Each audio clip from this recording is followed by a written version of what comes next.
Una de las actividades que seguramente menos hacemos los cristianos hoy en día es la meditación en la palabra de Dios o reflexión teológica, sobre todo en los aspectos prácticos y éticos. Ahora en la escuela dominical, nuestro amado pastor Oduber enseñaba sobre la virtud de la prudencia y realmente ese ejercicio de la prudencia, de discernir qué decisiones debemos tomar o cómo debemos vivir, es una de las cosas que realmente adolecemos muchas veces como cristianos. De hecho, cuando hay reflexión ética, da la impresión de que separamos el mandamiento del evangelio y parece que cayéramos en una especie de profundo abismo legalista en donde somos incapaces de conectar la forma como debemos vivir de la obra de Cristo. Y es una de las cosas que más cuidado debemos tener. De hecho, una pregunta recurrente dentro de nuestro pensamiento diario debe ser cómo debemos vivir, pero no cómo debemos vivir de cualquier manera, sino cómo debemos vivir como Dios nos manda vivir para la gloria de Dios, que es el ejercicio realmente que debe hacer el intelecto santificado para la gloria de Dios. Y creo que el cómo debemos vivir aparece en muchos lugares de la Escritura, pero siempre armonizado con lo que la palabra de Dios dice. En nuestro sermón dominical de hoy vamos a regresar a la primera carta a los Corintios. Vamos a la segunda parte del sermón que se llama Libertad y responsabilidad de los hijos de Dios. Y nuestra base bíblica será el capítulo 10 de Primera a los Corintios, desde el versículo 6 hasta el versículo 13. Primera a los Corintios 10, desde el 6, versículo 6 hasta el 13. Voy a leer en la Biblia Reina Valera y dice de la siguiente forma: mas estas cosas sucedieron como ejemplo para nosotros, para que no codiciemos cosas malas como ellos codiciaron, ni seáis idólatras como algunos de ellos, según está escrito: se sentó el pueblo a comer y a beber y se levantó a jugar. Ni forniquemos como algunos de ellos fornicaron y cayeron en un día 23,000. Ni tentemos al Señor como también algunos de ellos le tentaron y perecieron por las serpientes. Ni murmuréis como algunos de ellos murmuraron y perecieron por el destructor. Y estas cosas les acontecieron como ejemplo y están escritas para amonestarnos a nosotros, a quienes han alcanzado los fines de los siglos. Así que el que piensa estar firme, mire que no caiga. No os ha sobrevenido ninguna tentación que no sea humana, pero fiel es Dios, que no os dejará ser tentados más de lo que podéis resistir, sino que dará también juntamente con la tentación la salida para que podáis soportar. Este texto es simplemente maravilloso porque, contrario a lo que se crea, no es un conjunto de consejos éticos, sí hay ordenanzas, pero nos ayuda a entender la obra de Dios detrás de todo, de toda nuestra vida como cristianos, a favor nuestro, la obra del Espíritu de Dios ayudándonos a vivir como debemos vivir. En tres partes he dividido el pasaje para la exposición de hoy. Creo que son unas partes naturales. En la primera de ellas hay lo que nosotros podemos llamar el peligro del libertinaje. El peligro del libertinaje. Cuando nosotros realmente no vivimos acorde con la libertad que Dios nos da, sino que le damos rienda suelta a una falsa liberalidad. En segundo lugar, podríamos hablar sobre la autocomplacencia. Cuando nosotros entramos en un proceso de autocomplacencia y cuán difícil eso es para nuestra vida y cómo nos puede llevar a la caída, para finalmente mostrar el poder y la soberanía de Dios en medio de la responsabilidad humana. Y responsabilidad humana sería más bien irresponsabilidad humana, porque siendo creyentes muchas veces nos dejamos arrastrar por muchas cosas que nos afectan y a pesar de eso Dios es tan bueno que nos da la salida. Entonces actúa de manera soberana y poderosa en nosotros. Esos tres aspectos los podemos tocar hoy o los vamos a tocar hoy y vamos a iniciar por el primero de ellos. Bien, a partir del versículo 6, que el primero que leímos, Pablo dice que estas cosas sucedieron como ejemplos para nosotros y se refiere a la sección que viene desde el 1 hasta el 5, que fue el sermón anterior que nosotros predicamos en este lugar, en donde nosotros vimos cómo el Señor acompañó a su pueblo en todo, ¿verdad? Les dio alimento del cielo, les dio maná, pero también les dio agua de la roca. Y a pesar de eso, observamos ya en el versículo 5 que muchos de ellos murmuraron contra el Señor, se levantaron contra el Señor y en una rebelión muy fuerte contra Moisés y demás, ocasionada seguramente por el mal informe de 10 de los 12 espías que habían entrado a mirar Canaán, Dios desecha a la mayoría de ellos, los mayores de 20 años, de los cuales solo entrarían en la tierra prometida o tierra de la promesa Josué y Caleb. Y luego el enlace que hace Pablo aquí es, estas cosas sucedieron como ejemplo para nosotros. Y la palabra que utiliza allí para ejemplo es el griego tipos. Ahora, seguramente los estudiantes de teología de acá dirán, pastor, pero tipos, ¿cómo va a ser tipos? Si el tipo siempre apunta a Cristo, ¿cierto? Siempre que encontramos un tipo en el Antiguo Testamento, apunta a cumplirse en Cristo. En ese sentido, Cristo es el cumplimiento de toda la tipología del Antiguo Testamento. El tabernáculo, todas las figuras del tabernáculo, y en este caso la roca, dice Pablo, usando una alegoría, pero cumpliéndose el tipo, la roca es Cristo. Ahora bien, no significa que en ese sentido se cumpla el tipo de alguna manera, sino que me gusta cómo lo traduce Reina Valera porque habla como ejemplo para vosotros. Pero tampoco quiero que usted piense que el Antiguo Testamento únicamente debe ser tomado como un ejemplo de vida y nada más que eso. No, porque nosotros no nos salvamos o no somos salvos por el ejemplo. Somos salvos por la obra de Cristo en la cruz del Calvario. Pero creo que el contenido ético de este pasaje es importante o muy importante para nosotros porque conecta la obra de Cristo con el creyente y cómo debemos vivir como creyentes. Aquí le está hablando a los creyentes corintios. Pero también el apóstol Pablo está estableciendo una continuidad entre el pueblo de Israel y la iglesia. ¿Se da cuenta? Esto fue escrito, estas cosas sucedieron como ejemplo para nosotros, para que no codiciemos cosas malas como ellos codiciaron. Entonces aquí está haciendo una conexión, hay una continuidad histórica entre Israel y la iglesia. No se puede negar esa conexión histórica. Y como les decía en el sermón anterior, en la carta a los Hebreos, en el capítulo 11, se observa cómo está esa continuidad hasta nuestro tiempo. Israel, la iglesia. Hay una continuidad en el pueblo de Dios. Ahora bien, la primera advertencia que encontramos aquí, hay 5 advertencias, pero la primera de ellas tiene que ver con la codicia. Y llama la atención porque el codiciar es el 10º mandamiento. ¿Se acuerdan? No codiciarás la mujer de tu prójimo, ni la casa de tu prójimo, ni el asno de tu prójimo. Es decir, la codicia es un mal es un mal extraño porque ni siquiera aparece en la mayoría de los códigos como un delito.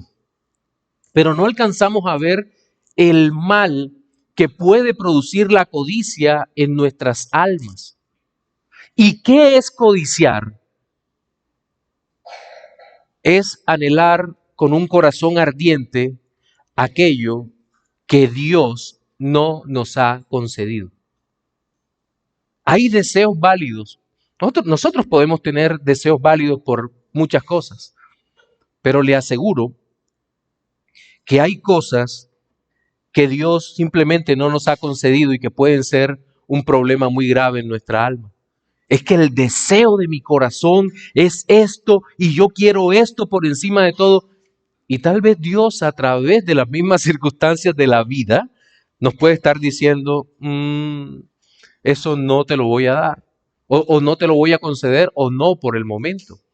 Pero el hecho es que el pueblo de Israel, aquí citan el texto de Números 11:4, y voy a leerlo para ustedes, porque la referencia es bastante interesante. Dice, y la gente extranjera que se mezcló con ellos tuvo un vivo deseo, y los hijos de Israel también volvieron a llorar y dijeron, ¿quién nos diera a comer carne? Y dice, nos acordamos del pescado que comíamos en Egipto de balde, de los pepinos, los melones, los puerros, la cebolla, los ajos, y ahora nuestra alma se seca, pues nada sino este maná ven nuestros ojos.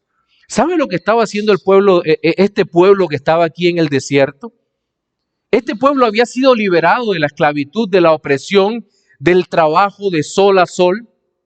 Pero cuando ellos salen, se mezcla mucha gente con ellos, mucha gente de otros pueblos.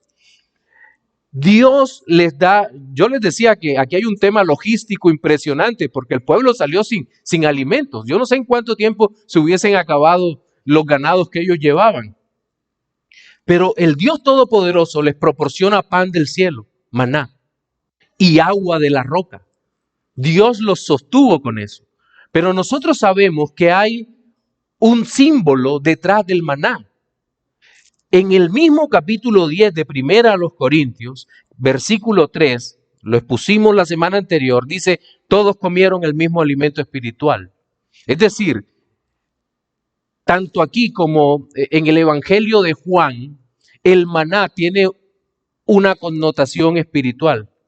Si el pueblo rechazaba el maná, no solo estaba rechazando el alimento que venía de Dios, sino que estaba rechazando a Dios mismo.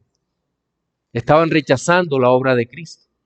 Estaban rechazando al Señor y estaban diciendo, ¿sabes qué? Yo no confío en ti, no creo en ti, no quiero lo que tú me das, sino quiero lo que el mundo me daba.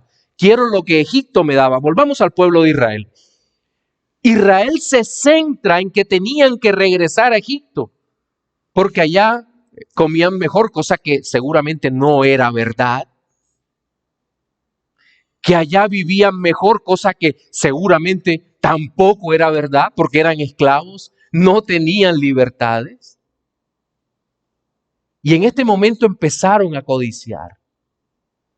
Preferían vender su libertad por un poco de comida, si en caso de que hubiese comida. Y ni siquiera por comida continua, tal vez por un poco de comida un día sí y otro tal vez no, o 2 días no lo sabemos. Pero había carencias muy fuertes en Egipto. Cuando nosotros vamos a la iglesia a los Corintios, la advertencia es para ellos, pero también para nosotros como iglesia. ¿Por qué? Porque los creyentes muchas veces somos codiciosos. Muchas veces pedimos a Dios cosas que Dios ha quitado de nuestra vida o que simplemente Dios no quiere darnos. Y en Dios no hay ninguna injusticia si quiere o no quiere darnos algo, porque Él es Dios soberano. ¿O acaso no dice 1 Timoteo 6:6, si no me equivoco, que, leámoslo, me falló la memoria aquí, dice, porque ¿cómo la prudencia es? Aquí está, contentamiento, mire, menos mal que me aprendí la cita. Pero gran ganancia es la piedad acompañada de contentamiento, porque nada hemos traído a este mundo y sin duda nada podemos sacar. Así que creyentes, teniendo sustento y abrigo, estemos contentos con esto. Si estuviera predicando en un púlpito de la prosperidad, me hubieran sacado en hombros, pero me hubieran arrojado. Aquí no venga a predicar más nunca. Porque la escritura es clara en esto. Esto no es un voto de pobreza, es cierto. Pero lo que nos está diciendo la santa palabra de Dios es que cuidemos nuestros deseos, lo que anhelamos, lo que codiciamos. No hay el mayor deseo, el deseo que debe dominar nuestra mente, nuestro corazón, nuestras intenciones, debería ser el deseo de Cristo. Que Cristo sea nuestra mayor riqueza. Que Cristo sea el anhelo de nuestro corazón, de nuestra alma.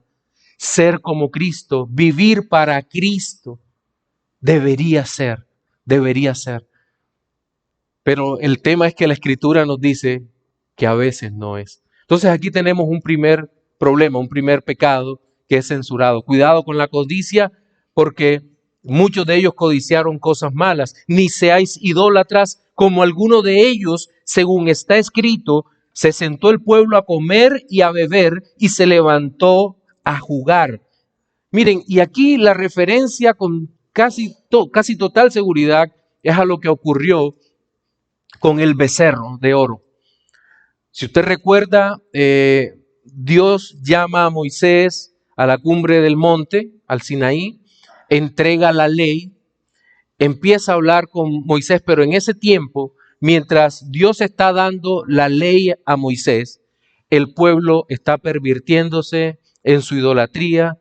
De alguna manera, Aarón permitió también que el pueblo cayera en esa fiesta idolátrica. El problema aquí era este, pero llama la atención que el evento mismo o el ídolo mismo no es mencionado. Sí hay una relación con el decálogo, con el segundo mandamiento de no te harás imágenes de nada de lo que está arriba en el cielo, ni en la tierra, ni en las aguas debajo de la tierra, porque nosotros no vimos ninguna imagen cuando Dios se reveló dando la ley. Entonces, el problema fue la acción idolátrica en sí misma, donde dice que el pueblo se sentó a comer y a beber, es decir, una práctica pagana que inmediatamente es asociada con lo que podía estar ocurriendo en Corintio. Recuerden algo, el contexto de la ciudad, Corintio era una ciudad envuelta en la idolatría y no sé cuántas celebraciones idolátricas tenían en la ciudad. Celebraban todo, absolutamente todo, y había dioses para todo. De hecho, solo podríamos mencionar los que están relacionados con la mitología grecorromana. Tenían a Zeus, que en Roma sería Júpiter, pero tenían otros dioses, ¿verdad? La diosa Afrodita, también podrían tener a Poseidón, el dios del mar, allí cerca, y para todo había sacrificios, celebraciones, hasta la comida estaba relacionada con esta adoración idolátrica. Y el apóstol Pablo le advierte a la iglesia, cuidado. El pueblo se sentó a comer y a beber y se levantó a jugar. Y aquí la palabra jugar no es un juego cualquiera, es un juego pagano. El peligro de estar expuesto a este tipo de cosas. Entonces tenemos por un lado la codicia, pero también la idolatría. Y la idolatría es profundamente peligrosa porque recuerden algo, que idolatría es adorar a aquello que no es Dios. Y en ese sentido, la idolatría no necesariamente está vinculada a una imagen. Un ídolo nada es. Pero la idolatría siempre está ligada a la dureza de nuestro corazón, de nuestra alma. Que no le damos a Dios lo que Él exige. Dios no exige el primer lugar de nuestra vida. Dios exige nuestra vida. Nuestra vida, toda nuestra vida es para Él, para la gloria de Él. Entonces, en este punto hay una advertencia, vosotros no seáis idólatras como algunos de ellos. Aquí no fueron todos los que estuvieron involucrados en el pecado. Fueron algo así como 3,000 y tantos, y murieron a espada de sus propios hermanos, porque se levantaron. Moisés dice: ¿quiénes están conmigo? Los levitas se juntan y dice: maten a todos.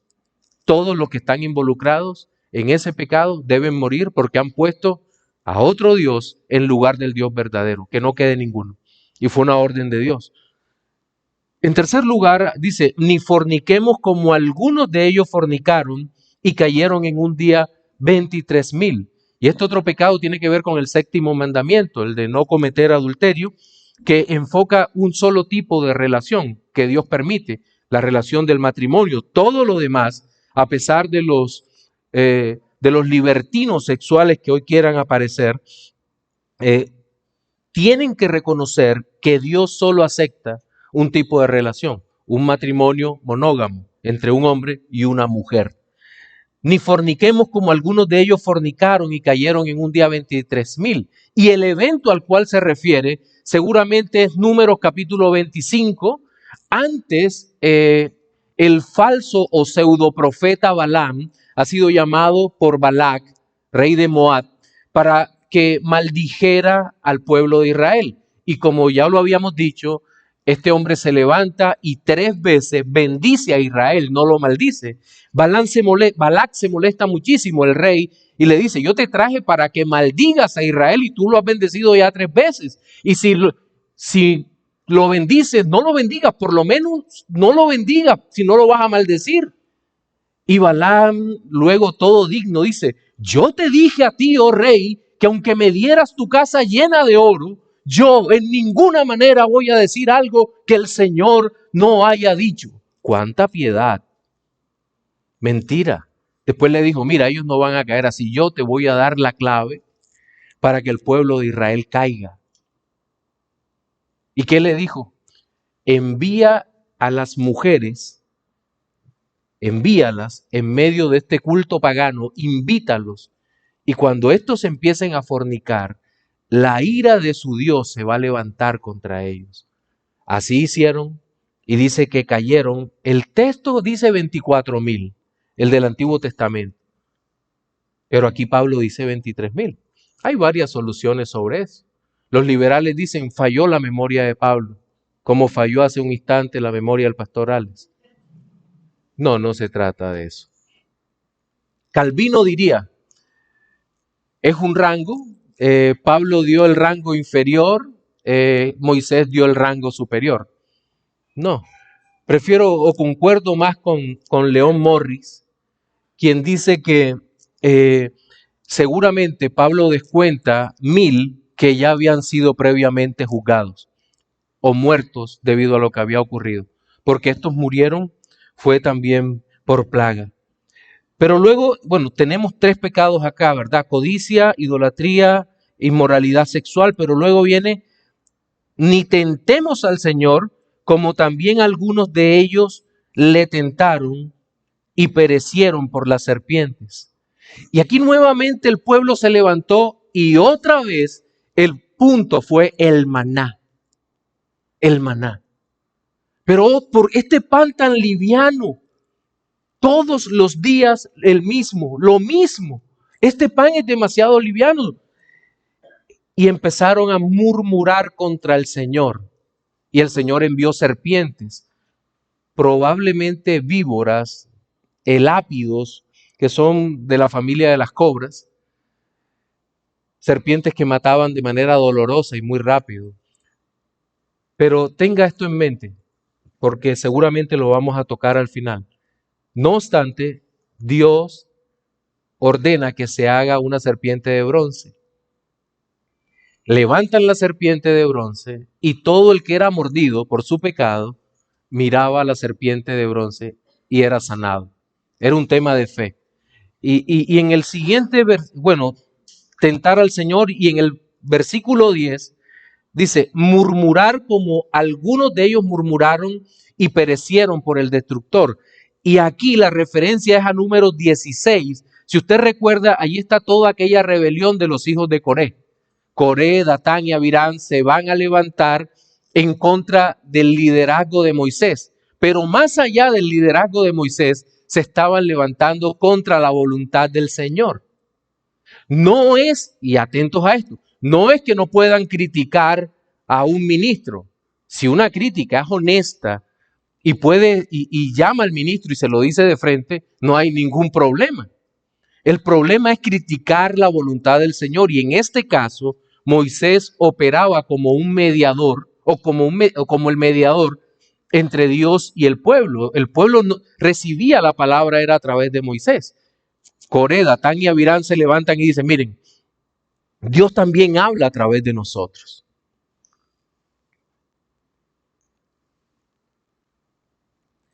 Resultado, Moisés dice, bueno, si ustedes mueren la muerte de todos los hombres, Dios no ha hablado por mí. Pero si pasa algo supremamente especial y la tierra abre su boca y los traga, entonces ustedes están en pecado.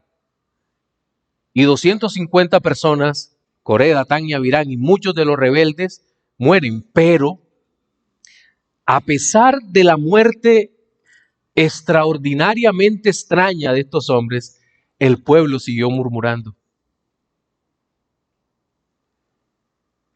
Y la reflexión que uno hace sobre eso es cuán duro es nuestro corazón. Cuán duro. El pueblo sigue murmurando y se levanta una destrucción en el pueblo. Y Aarón, el sumo sacerdote, tiene que correr con el incensario a ponerse, por lo que relata Corintio aquí, que estaba el destructor, a ponerse entre la destrucción y el pueblo, y Dios. El pueblo que estaba siendo destruido y Dios. Es decir, un mediador, un intercesor como su sumo sacerdote. Las dos imágenes de la serpiente y la imagen del mediador, por favor, manténganla en su mente. Entonces, hasta aquí vemos cómo se puede abusar de la libertad. Pero quiero que reflexionemos sobre esta parte, porque Dios nos ha hecho libres como hijos de Dios. Eso es totalmente cierto. Pero recordemos algo, la libertad que Dios nos da no es en ninguna manera una licencia para nosotros vivir como quisiéramos vivir. No. Cuando Dios nos liberta, cambia nuestra mente. De tal manera que ahora deberíamos querer vivir como Dios quiere que vivamos. ¿Cómo quiere que vivamos Dios? Pues en santidad, para su gloria. Es la forma como Dios nos ha llamado a vivir. Y aquí hay una respuesta muy clara para esa pregunta que hicimos al inicio en la introducción. ¿Cómo debemos vivir entonces? Pues debemos vivir como Dios quiere que vivamos. Y aquí hay unas claras advertencias para no vivir como el mundo quiere que vivamos. Y aquí está una relación maravillosa entre la obra de liberación que hace Cristo y la obra que el Espíritu Santo hace en nuestra alma para vivir a tono con la santidad que Dios nos ha mandado a tener. Estamos llamados a vivir en santidad para la gloria de Dios. Bien, y ese es nuestro primer aspecto. Pero luego, a partir del versículo 11 y 12, por lo que alcanzamos a ver, el pueblo de Corintio tenía tal vez el mismo problema del pueblo de Israel, con una autosuficiencia, con un ego, que los llevaba a pensar que ellos eran merecedores de todas las cosas. O que por haber sido librados por el Señor, simplemente tenían el derecho de exigir cualquier cosa a Dios y no perecer. En el versículo 11 dice, nuevamente vea la relación que hay con el versículo 6.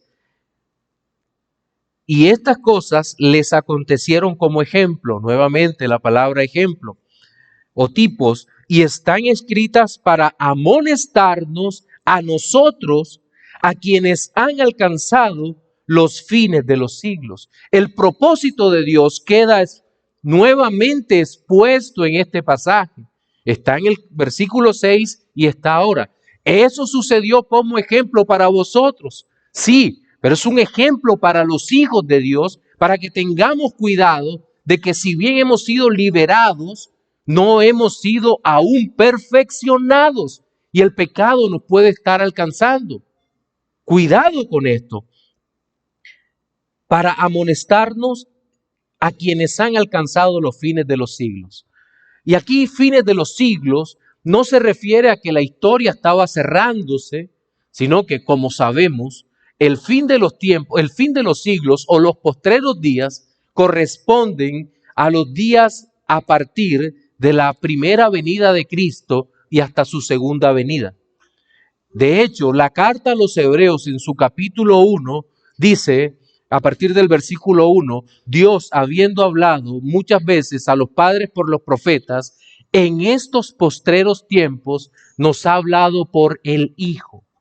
En estos postreros tiempos o en estos postreros días, es decir, los días finales, o Gálatas 4:4, que dice, y cuando vino el cumplimiento del tiempo, Dios envió a su Hijo, nacido de mujer y nacido bajo la ley.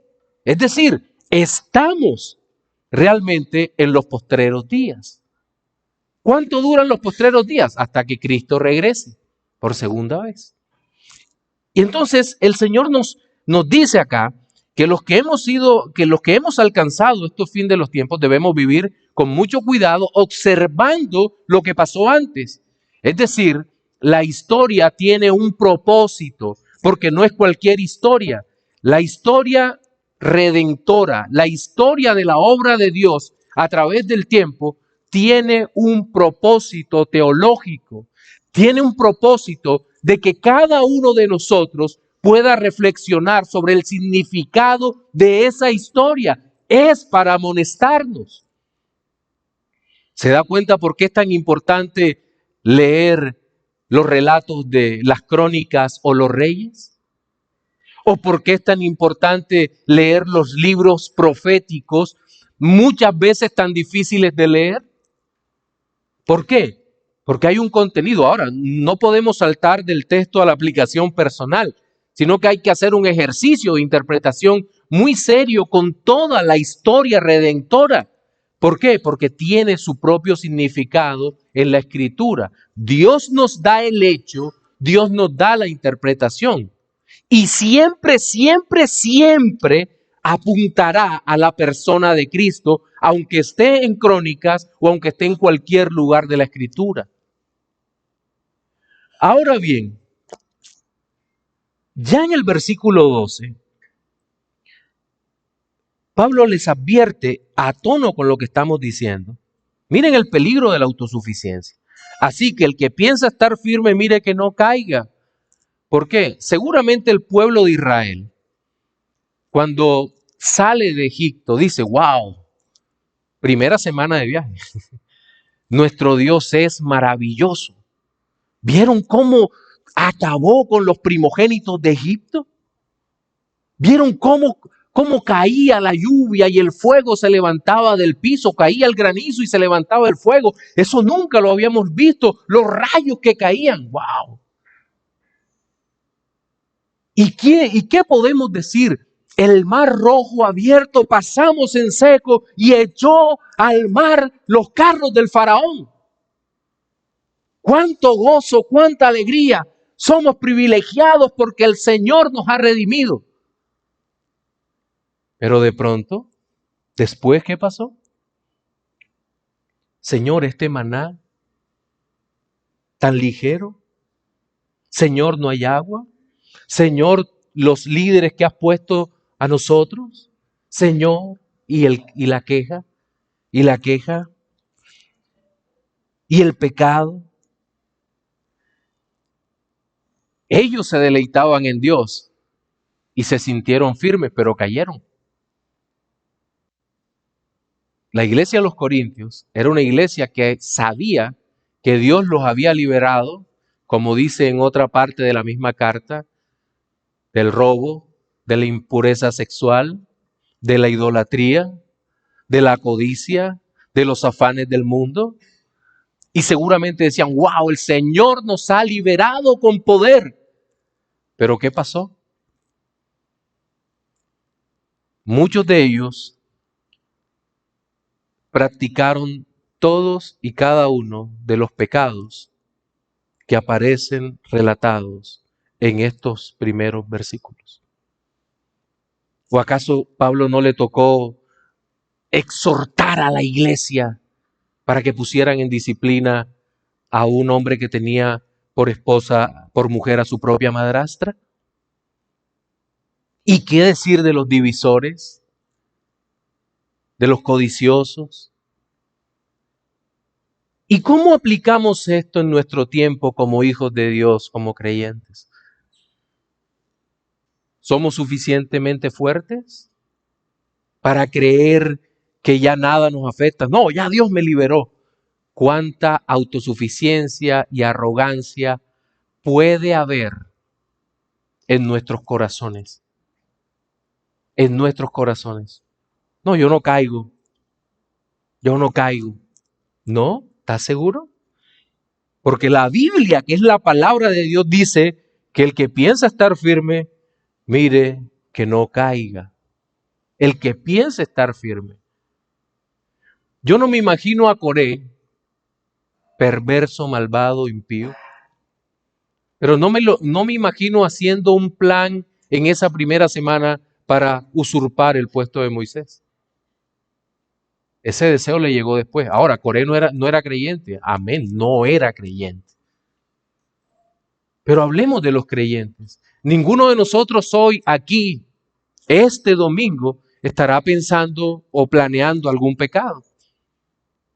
Pero la tentación y la prueba pueden ser sorpresivas, aunque el deslizamiento es progresivo para caer.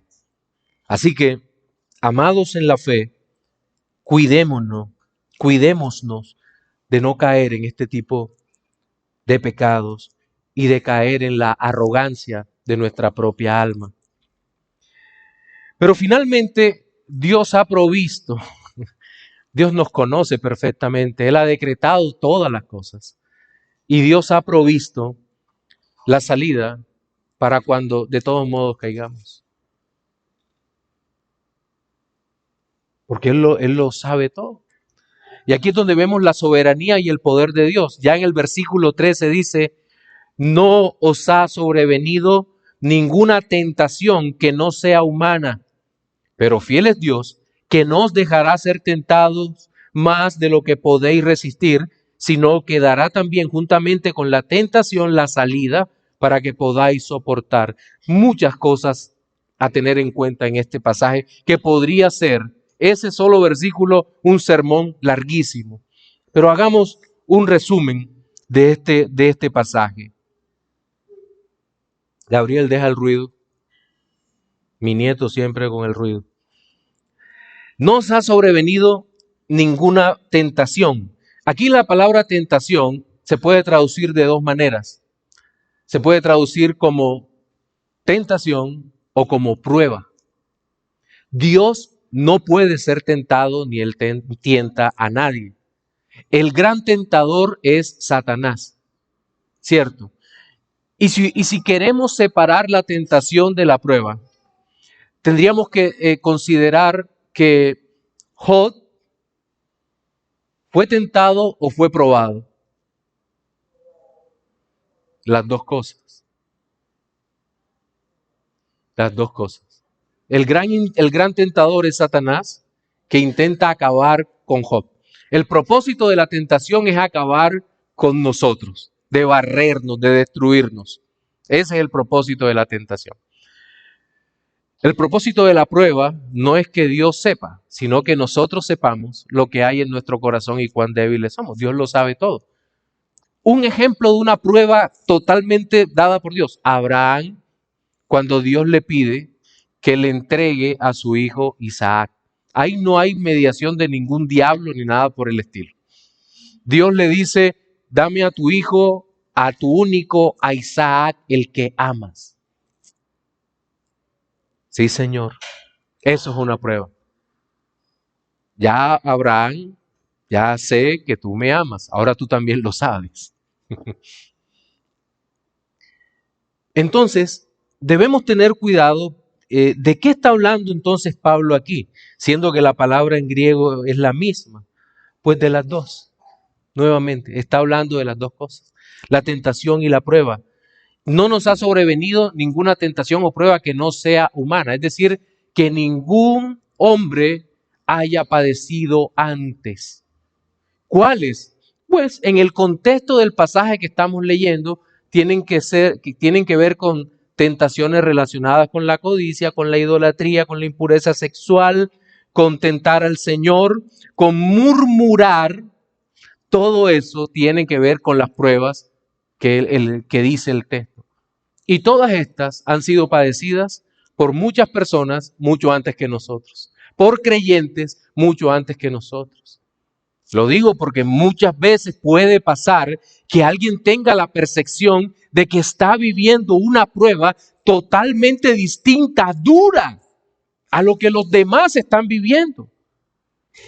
Y nosotros nos duele muchas veces como pastores. A veces Odu y yo estamos hablando del tema. Decimos, qué dura es la prueba de este hermano, de esta hermana. Cuando estamos orando por algunos de ellos. Y la persona lo percibe así. Estoy pasando una prueba que nadie más ha pasado. No, hermano. Muchos hermanos han pasado por esa prueba. Pero ¿sabe qué? Dios ha dado respuesta. Ha dado salida. Muchos han pasado por esa dolorosa prueba también. No solo por tentación, sino por pruebas muy duras para afianzar nuestra fe.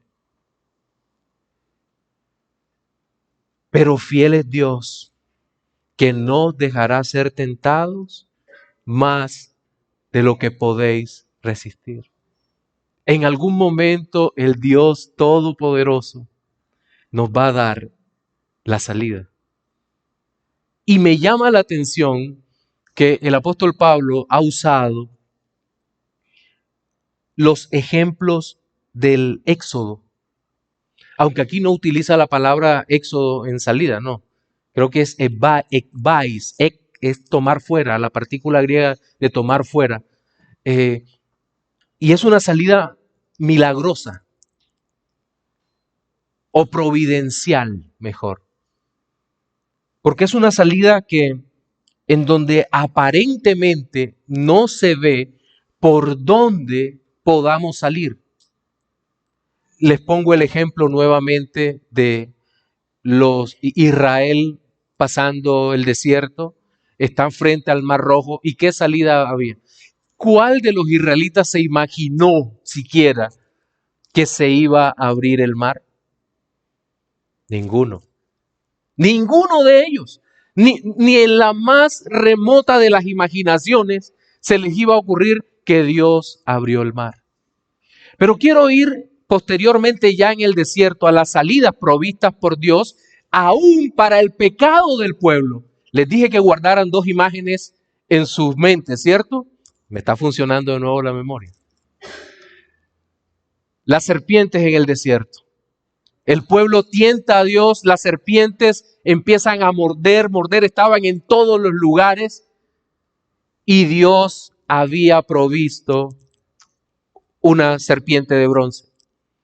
La serpiente de bronce, tipológicamente, representa a Cristo. ¿El pueblo había pecado murmurando contra el Señor? Sí, sin lugar a dudas. El pueblo había pecado. ¿Y Dios qué hizo? Le puso una pesada carga que no pudiera llevar. Dijo, miren, ustedes no pueden hacer nada frente a eso. Así que yo les proveo la salida. Les puso una serpiente de bronce y todo el que era mordido por murmurador miraba inmediatamente la serpiente de bronce y recibía salud, sanidad. Y la otra figura, a los murmuradores que perecieron por el destructor, fue que a Aarón, sumo sacerdote, se puso entre el destructor y el pueblo con el incensario y cesó la destrucción del pueblo, la muerte. El sumo sacerdote es una figura de Cristo. En la carta a los Hebreos nos dice claramente que nosotros no tenemos un sumo sacerdote que no pueda compadecerse de nosotros, porque Él padeció en todo, pero sin pecado. Cristo el Señor, mis amados hermanos, es la divina respuesta para toda nuestra vida, en nuestras debilidades, en nuestras pruebas, en tentaciones. El Señor nos ha dado a Cristo.